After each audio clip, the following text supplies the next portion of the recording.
Hello, welcome, greetings. We are A Body Like Bruce. Today we're bringing you another book. This one's great. Hasn't got many photographs. It's more text than anything else. So we suggest, if you find this video interesting, after you subscribe, give us a like, add your comments below the video, and later on share it with your family, friends and others who are ardent Bruce Lee fans.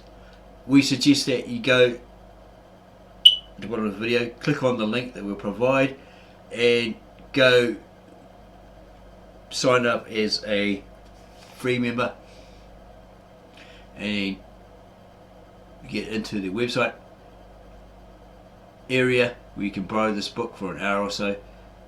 Keep borrowing it.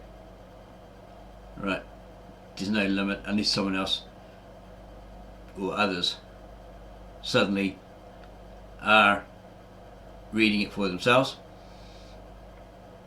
There shouldn't be any problem there. The Dragon and the Tiger, The Birth of Bruce Lee's Jeet Kune Do, The Oakland Years, Volume 1, Sid Campbell and Greg Long Yim Lee. He must be the brother or something of James Yim Lee, who apparently was one of Bruce Lee's students in JKD. So we're going to have a look at that. The Dragon and the Tiger. Here's the contents page. Some more. Preface. Just going to go over it briefly. Destiny is defined as something that is fated to happen to a particular persons or things. For lack of a better word, destiny seems a cause where two great men meet and are instantly attracted by a common interest in a subject. So it was with the late Bruce Lee and James Yim Lee, who were destined to achieve greatness that exceeded their broadest expectations. The Dragon and the Tiger is a story of these two martial artists from a historical perspective, true accounts of the formative years of their friendship in Oakland, California, USA. Although Bruce Lee went on to achieve stardom in the world of cinema, little has been documented of those earlier years when many of his ideas, concepts, techniques and martial arts talents were gradually becoming a reality. His early exploits were crucial in preparing him for the bigger and better things that were destined to enter his short life. The Dragon and the Tiger is a story of creative genius, philosophical enchantment, comradeship, evaluation and development of martial arts principles, determination and zealous achievements. It is also the story of two men who shared a love for an art that seemingly exceeded the boundaries of sheer physical ability.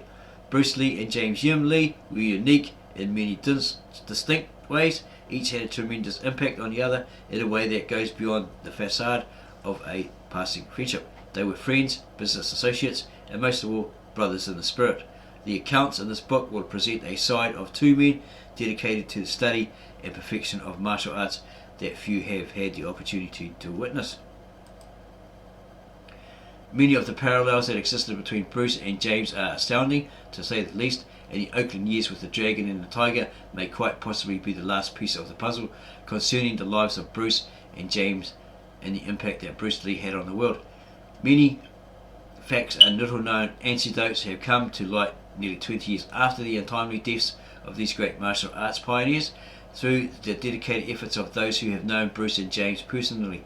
The compilation of this enormous work has required literally thousands of hours of painstaking research. If the result of these thousands of hours of research contributes in a true and factual manner, the missing details surrounding the lives of these incredible men who literally changed the course of martial arts practice and its development over the past 30 years, the efforts of the authors will have been considered worthwhile in every sense of the word. Sid Campbell and Greg Long Yim Lee. Acknowledgements.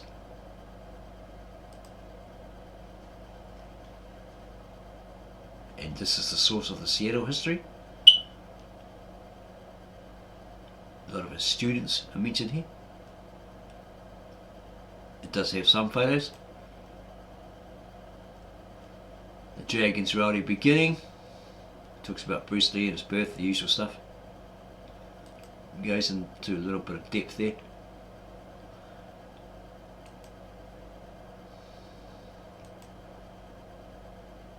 Usual stuff you find in all the other books, maybe a bit more extensive. Again, it goes on about James Yim Lee's martial arts sincerity. Okay. He was training in the 50s at the Kin Mon Chinese Institute on Waverly Place in San Francisco's Chinatown, under the tutelage of Professor T.Y. Wong, a noted authority in the Siu Loong art of Chinese Kung Fu. This proved to be a very rewarding experience for James, and he spent more than 3 years pursuing the ancient methods of self-defense taught by Professor Wong. By 1957, James Yim Lee's martial arts sincerity was beginning to blossom, and so forth. He wrote some books, how to construct training equipment. So he was the guy that made a lot of Bruce Lee's workout equipment. Yeah, because he was an engineer, if we remember rightly. So Bruce came up with these ideas of what kind of machine he'd like, and draw it, and then hand it to this guy, Yim Lee, and he'd put it together, and Bruce would test it out and go, yeah, that's exactly what I wanted, and it contributed, it really helped him with his physique, his power, etc, etc. Yeah, the guy was a welder, says here. He had a job as a welder, but all of his additional spare time was devoted to finding ways that Kung Fu could be improved, and that's probably when he met Bruce Lee, and that idea became reality. It goes on about Bruce Lee, usual stuff, and who taught him Cha-Cha? Mr. Kwan. Okay, no. Get back here a bit. He opened up a opportunity for him to teach his Cha-Cha.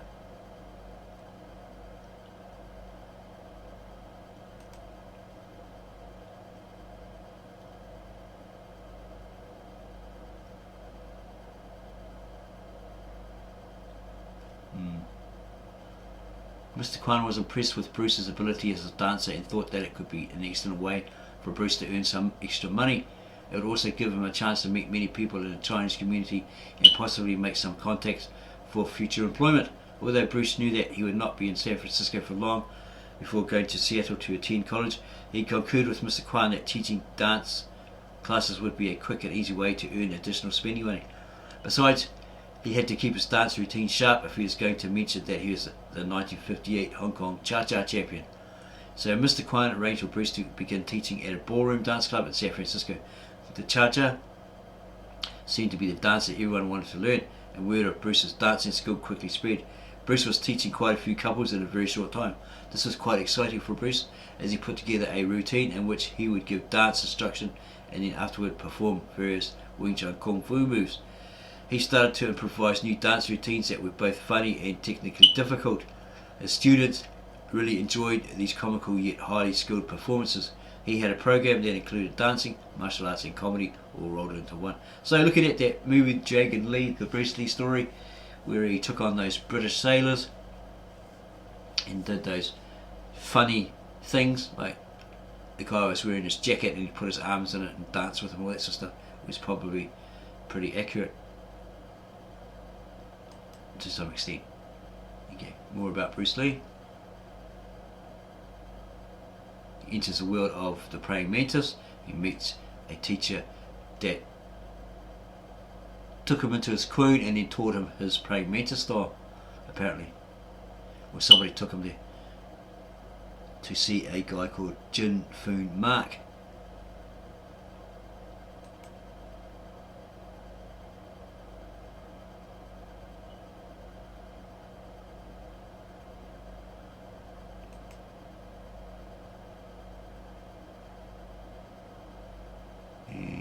Further on it goes into the details of this particular Sifu Jun Fan Lee, who's been teaching martial arts Kung Fu for over 50 years in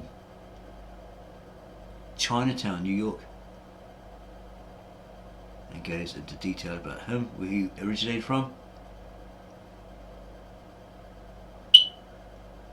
In 1979, Sifu Mak went back to China. During his stay, he studied 6 sounds Qigong under a famous Tai Chi and Qigong master, simply known as Old Master in Beijing.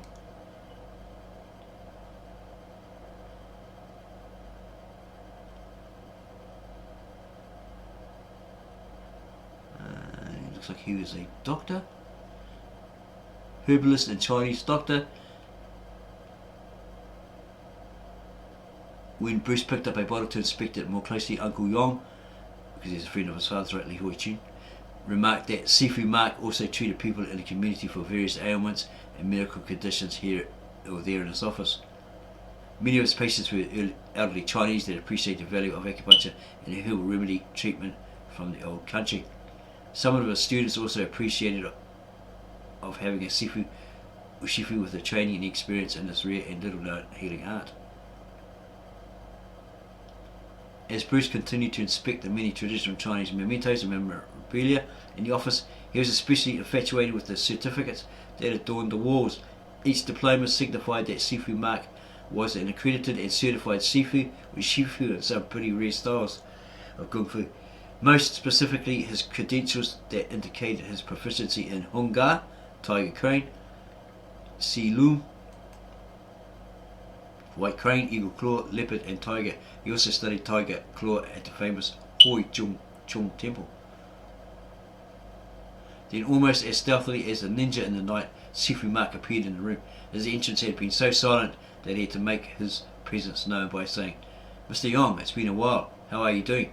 Uncle Yong and Bruce almost turned toward the door at the same time. Sifu Mak extended a handshake to his friend.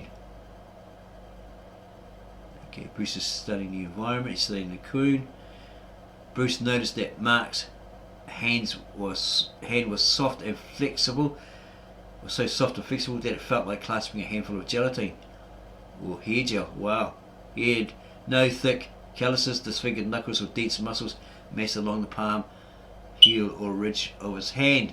There was just soft and supple flesh with no signs of conditioning and so forth. It's very delicate features and long slender fingers.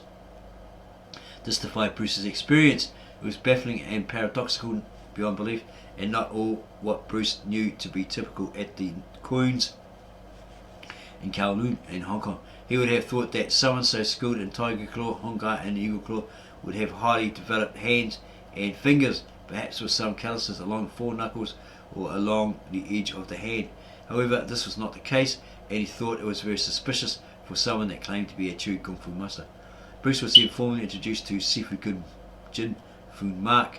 Both Sifu Mak and Bruce looked at one another in a cautious yet friendly manner. Bruce tried to determine how someone who appeared so young could be a master of Kung Fu, and Jun Fan Lee in turn was trying to determine the real reason for Bruce's unannounced visit.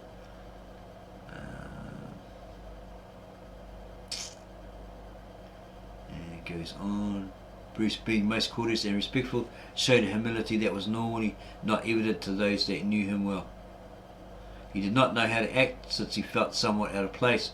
He was concerned that he would violate some traditional protocol by saying something foolish or offensive. As someone seeking knowledge in a rather secretive style of Kung Fu, he did not want to be construed as being too forward by a master he had just met.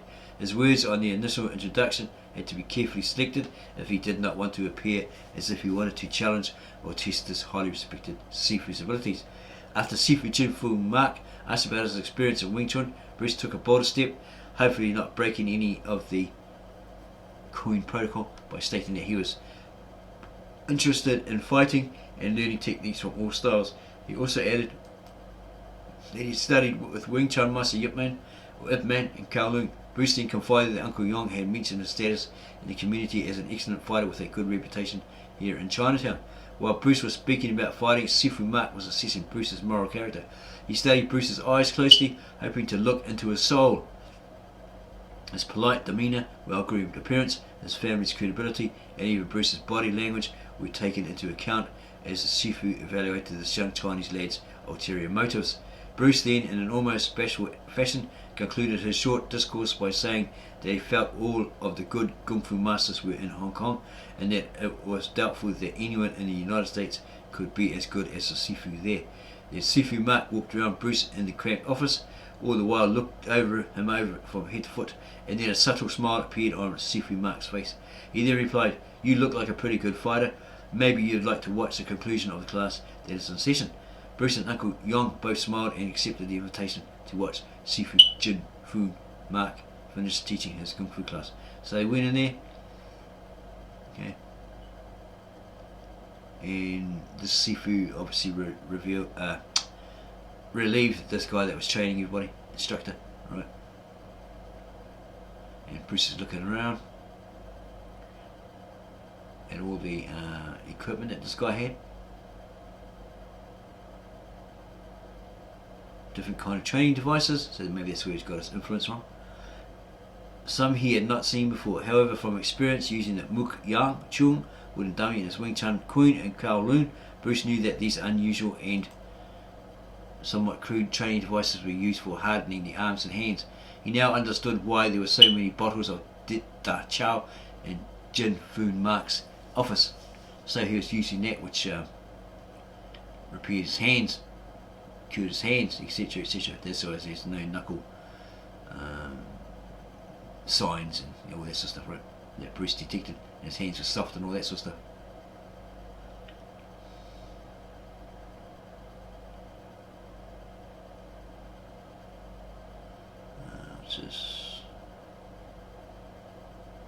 Sifu Mark retorted, "Not many people have seen or understand this rare system that he was the master in. The power in the techniques is hidden." Bruce further belabored his point by physically demonstrating several simultaneous mock block and counter attack techniques found in the Wing Chun Siu Loong Dao form. Sifu Mark watched as Bruce executed these simulated fighting tactics, but it was obvious to Uncle Yong and to the remaining curious students lingering nearby that the Sifu was not impressed. When Sifu Jun Fan Mark pointed out that Wing Chun was not very effective against the circular attacks used by many Western boxers, it seemed to raise Bruce's ire. Although Bruce's attitude was subdued to some extent, Uncle Yong noticed it because during their lunch he had seen his newly reacquainted friend on terms that were more affable. Bruce said that when a fighter was very close, circular maneuvers were not that effective in the first place. In order to clarify and prove his point, Bruce asked Sifu Mark if he could spar with one of his students to demonstrate. The praying mantis Sifu willingly granted his request. Jun Fan Mark immediately called a student out to spar with Bruce Lee. Each assumed a fighting posture from their respective style. In small steps, they inched toward one another until they were within kicking range. When Sifu Mark gave the command to commence, the Kung Fu combatants exchanged an instantaneous flurry of quick and explosive punches. With equal skill, both fighters parried and countered these assaults. Sifu Mark stood nearby, assessing their strategy, as neither had gained an advantage. Each time Bruce began a kicking attack, it was swiftly blocked or evaded before it could reach its target.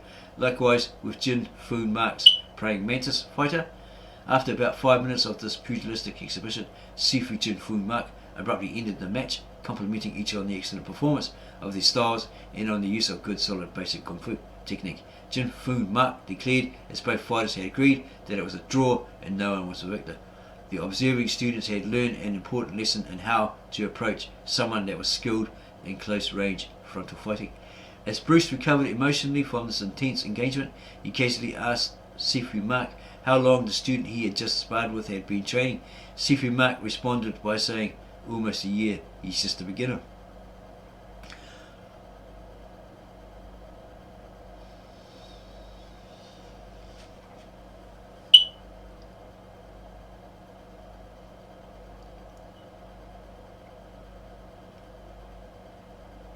The casual and unimposing manner in which Sifu Mark responded gave Bruce reason to reassess perception of the earlier training session. He instinctively knew that the years he had spent training with Yip Man had not been in vain. He recalled that Yip Man had once said that praying mantis was generally considered an inferior system, and that there were not any outstanding practitioners or great fighters in Hong Kong. What he had just witnessed and experienced firsthand seemed to defy what he had heard about the style of Kung Fu. Jun Fan Lee, sensing that Bruce had received a little lesson in humility and perhaps had his feelings hurt somewhat, asked if he would like to see some of the weapon arts that he taught at the Queen. Uncle Yong felt the tenseness of the situation ease with Siu Loong's question. Okay, then he went through all these tools.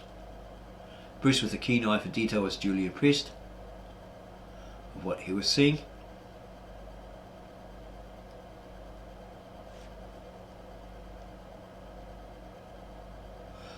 This Sifu asked Bruce how long he had been studying Wing Chun with Yip Man and Kowloon. Bruce, a little embarrassed, said that he had practiced on and off for almost 4 years. Siu Loong sensed that Bruce was perhaps reluctant to talk more about it, since the student had fared pretty well against Bruce for a student who had only studied for about a year. Wow.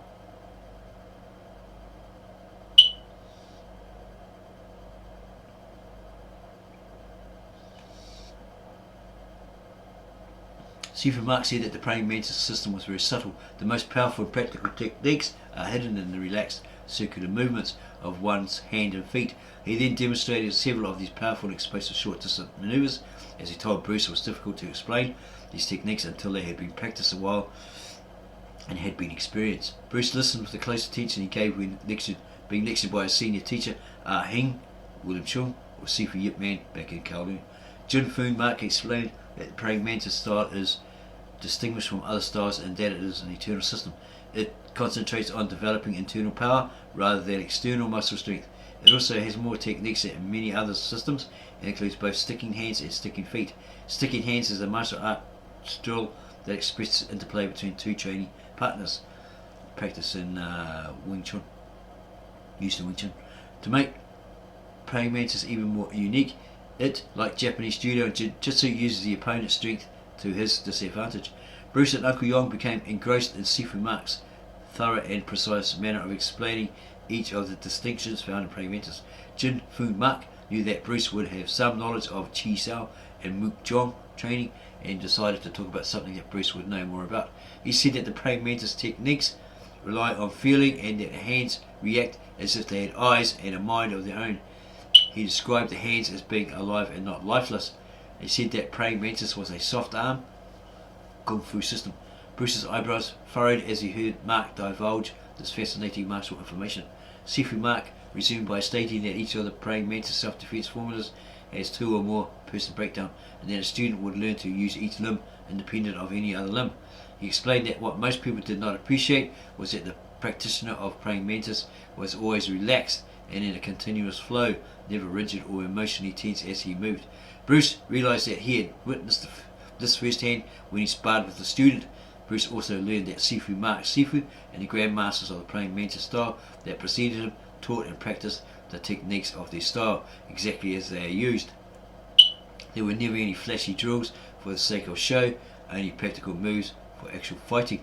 In fact, the praying mantis systems, both the northern style and southern style, are shortcut systems. In other words, just as in Wing Chun, praying mantis was developed to be a fast-track method to teach one to defend against real fighters under realistic combat conditions.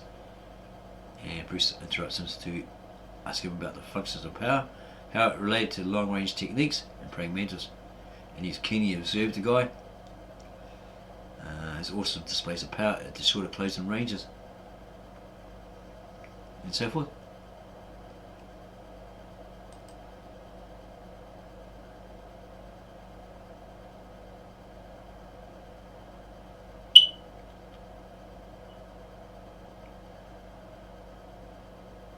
Okay, he was asked if he wanted to have a go, have a little play with this Sifu and out of respect. He said no.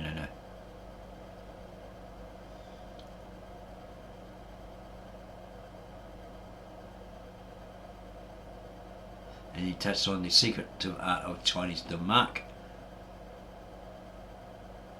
It is notorious as the art of purposely attacking the acupuncture points in order to produce injury or death at a larger point in time.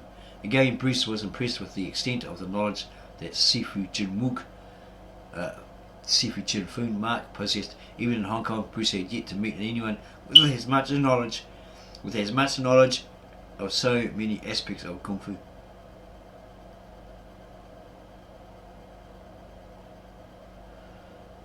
and this guy was about to leave him, but Bruce realised that this Sifu had something to offer that he was definitely not going to find anywhere else.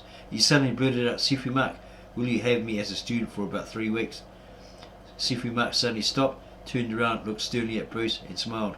Then he said, "You come here tomorrow night. Do not eat before you come to the Queen, okay?" Uncle Yong patted Bruce on the shoulder as if to congratulate his acceptance into this tight-knit praying mantis organisation. As they were politely ushered at the front door, Sifu Mark casually remarked that the club dues were $15 to train. Bruce said he would be there tomorrow evening ready to train. The door suddenly closed and they were back on the streets in Manhattan's Chinatown. And Bruce kept talking about it, right?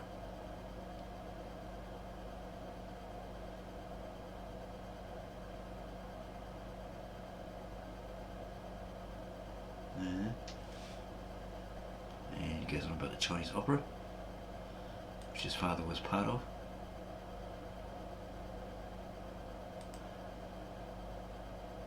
Okay, so he turns up there,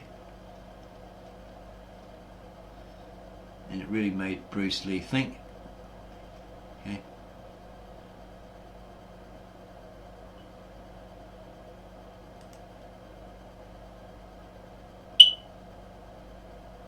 Okay, and he pointed out his stance. First thing that Sifu Mark wanted to modify in Bruce's fighting style was his stance. In addition, the footwork that Bruce would use while sparring was not conducive to executing the best techniques from the frontal position. So Sifu wanted to modify that as well. Sifu Mark explained to Bruce that he should position his tight horse stance more toward the frontal direction and not so much angled inward. That way it was possible to use more of a variety of closed range low level kicks. After some thought and a few practice drills, Bruce understood completely what his new Sifu was saying. To enhance Bruce's Wing Chun fighting style even more, Sifu Mark suggested that Bruce should place his hands farther out from his body, with his strongest hand in the leading position. He had noticed that Bruce, because of the years of training in traditional Wing Chun, held his hands and arms too close to his chest. That had a tendency to telegraph or forewarn the opponent of his offensive or defensive intentions.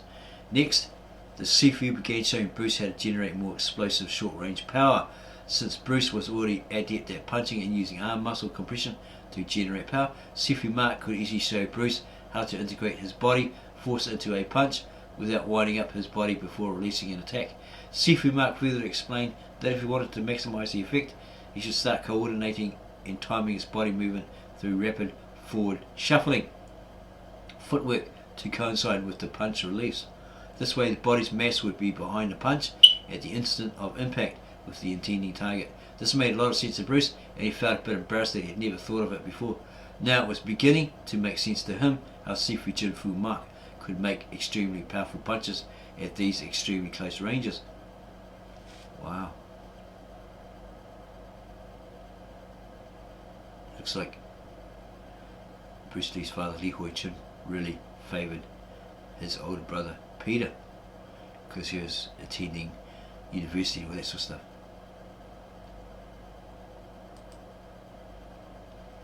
Okay, about the Chinese actors, opera actors, and so forth.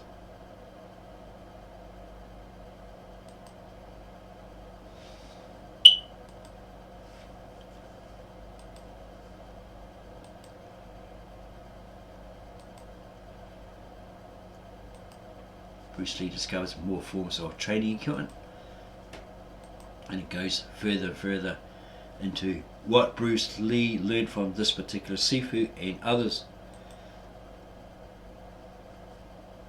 If you like this video so far, then subscribe, like, add comments, share this video with all your family, friends and others. Look out for part 2. There may be a part 2. This book, as we said, is quite extensive. There's a lot of text, hardly any photos, so it'll be a book if you're interested in reading it. That would probably take you a few weeks of slow reading, defining words so you don't have any misunderstandings, etc. Don't take things out of context. Yeah, it would take you quite a while to actually read it. So again, if you like this video, subscribe to our channel, give us a like, add your comments below. We'll get back to you on those as soon as we can, and share this video with all your family, friends and others.